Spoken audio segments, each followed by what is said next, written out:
नमस्कार साथियों, पहले तो आप सबको शुभकामनाएं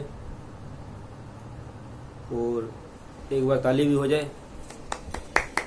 ये योगी जी के लिए है कि योगी जी ने कुछ समय पहले हमारे यूपी में घोषणा की थी कि जितने मंचलों के केस हो गए, छेड़छाड़ के होंगे, रेप के केस होंगे, उन सभी के पोस्टर जो है चौराहों में लगेंगे। मतलब कि बिना जांच के जो एक महिला ने इल्जाम लगा दिया, आपके पोस्टर चिपक गए, आपका सामाजिक बलात्कार हो जाएगा। ये योगी जी ने घोषणा की थी। उन्हीं के लिए आज एक पोस्ट है, योगी जी के लिए है। लॉ स्टूडेंट,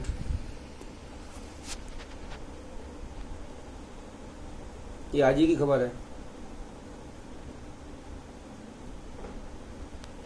ये लॉ स्टूडेंट है, आपको याद होगा पूर्व मंत्री चिन्मयानंद के खिलाफ एक शिकायत दी थी। एक केंद्रीय मंत्री थे हमारे, उनके खिलाफ शिकायत थी और दुनिया सड़कों पे थी। दुनिया सड़कों पे थी, जैसे कि अब आज की डेट में हाथरस में है। महिला ने इल्जाम लगाया, क्योंकि रेप केस में ना मोदी जी, योगी जी बहुत कमाई का धंधा है, इल्जाम लगाना। और आप लोग खुद सरकारी नौकरी देने आजकल लग गए हो। तो ये जो सरकारी नौकरियों का एक चलन चल गया है ना, 25 लाख, 50 लाख, 20 लाख प्लस सरकारी नौकरी, तो ये शायद हमारे समाज के लिए अच्छा नहीं मैसेज।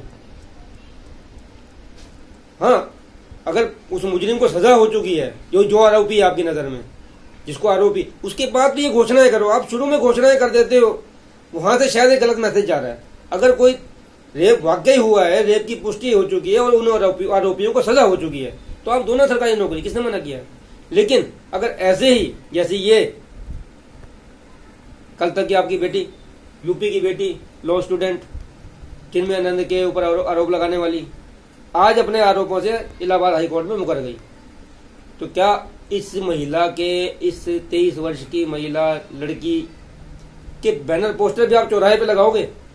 लगाना चाहिए।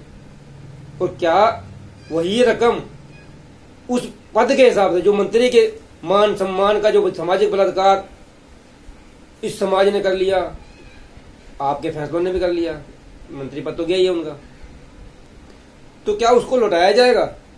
अगर नहीं लौटाया जाएगा तो क्यों? क्या मर्द की समाज में कोई इज्जत नहीं है? ये तो आप ही ने देखना है। फैसले तो आप लोग कर देते हो, फैसले आप लोग भगवान जाने कौन से भावनाओं में बह के करते हो कि आपको बेटे तो दिखते ही नहीं है। बेटों से आपका कोई मतलब ही नहीं। महिला सच्ची है, इल्जाम लगा दिया। रोहतक की वो खट्टर जी ने मारी दी थी, शेरनी बहने, आज देखो कहाँ है वो। फौजी बेटों की जिंदगी कहाँ बचाई उन्होंने, तो आपके सामने है।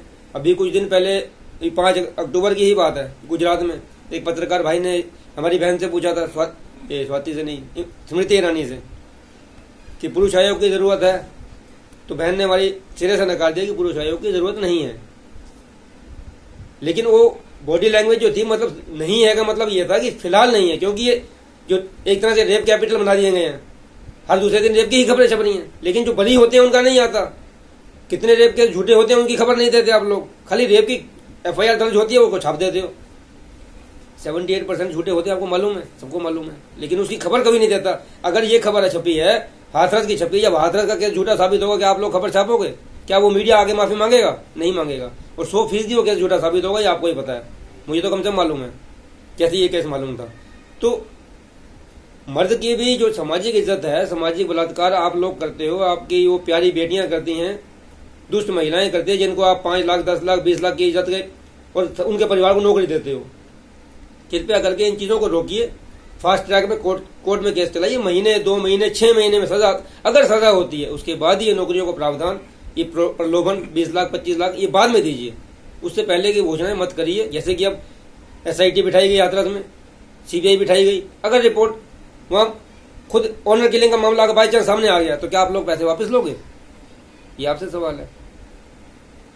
तो हमारा सवाल जो है, आपका ही जो सवाल है उसी के ऊपर है कि हमारे पोस्टर लगेंगे और उनके नहीं लगेंगे। कोर्ट भी कहता है कि सबूतों के अभाव में बरी, तो उस महिला ने क्या किया? सबूत अगर नहीं ले पाई और समाज में हमारी फोटो छाप दी, अखबार में छाप दी, आपने चौराहों पे चिपका दी, उसके बावजूद अगर सबूतों के अभाव में ही बरी होंगे, सबूत नहीं लाए तो आईओ की गलती है या उस महिला की गलती है। आप इसको सजा दो, उसको सजा दो, लेकिन सजा किसी को दो। अगर मैं आरोपी हूं चिन्मयानंद, जैसे इस केस में चिन्मयानंद है, या तो चिन्मयानंद को सजा हो या उस दुष्ट महिला को सजा, एक को तो आपको देनी ही होगी। और पोस्टर भी एक के चिपकने होंगे हर चौराहे पर, पूरे यूपी में चिपका दो एक बार पोस्टर। अगर आपको लगता है वो दोषी तो उसकी चिपका दो, ये दोषी तो इसकी चिपका दो, या फिर कोर्ट के फैसले का आने का इंतजार करो। लेकिन कोर्ट के फैसले के बाद एक के पोस्टर कम से कम मैं यूपी में जरूर देखना चाहूंगा। जैसे कि आपकी कार्यशैली है, हम उसके दीवाने हैं, अच्छा लगता है कि दंगाइयों के पोस्टर चिपकाते हो, तो ये भी दंगाई है, ये आतंकवादियों से कम नहीं है। झूठे महिलाएं, जो झूठे केस करने वाली महिलाएं, किसी आतंकवादी से कम मत समझो इनको। और ऊपर से इनको पैसा मिलता है, उनको फंडिंग आती है पाकिस्तान से, इनको फंडिंग आती है हमारी सरकार से कि झूठे आरोप लगाओ और सरकारी नौकरी पाओ। सरकारी नौकरी के लिए तो आपको खुद को मालूम है हमारे देश में क्या सिस्टम सदियों से चला रहा है, 70 साल के भ्रष्टाचार के देन है। दुनिया पता नहीं क्या क्या कुर्बानियां देने को तैयार है सरकारी नौकरी के लिए। और आप सरकारी नौकरी अगर रेप पे देने लगोगे तो बेटियों की हत्या ही करवाओगे आप लोग, ऑनर किलिंग करवाओगे। तो इस चीजों से आप लोग बचिए, मेरा आपसे निवेदन है। जब तक जांच पूरी ना हो, कम से कम ये घोषणाएं मत करिए। और हमारे लिए, पुरुषों के लिए मंच दीजिए ताकि ये नौबत फिर ना आए।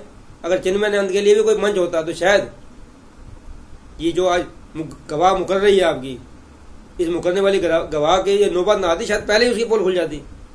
जब ये लोग कोर्ट का सामना नहीं कर पाते, फैसले तो कोर्ट में होते हैं। अगर आपको लगता है कि पैसे लेके मुकरे तो भी गलत है। अगर ये पैसे लेके मुकरी तो भी इसको सजा होनी चाहिए। और अगर इसने पहले झूठे इल्जाम लगाए तो पुलिस को कार्रवाई करनी चाहिए, 182 का पर्चा दर्ज करना चाहिए, कोर्ट को 340 करना चाहिए। तो दोनों तरफ से कार्रवाई बनती है। इस दुष्ट महिला को सजा और सजा। जय हिंद, जय भारत।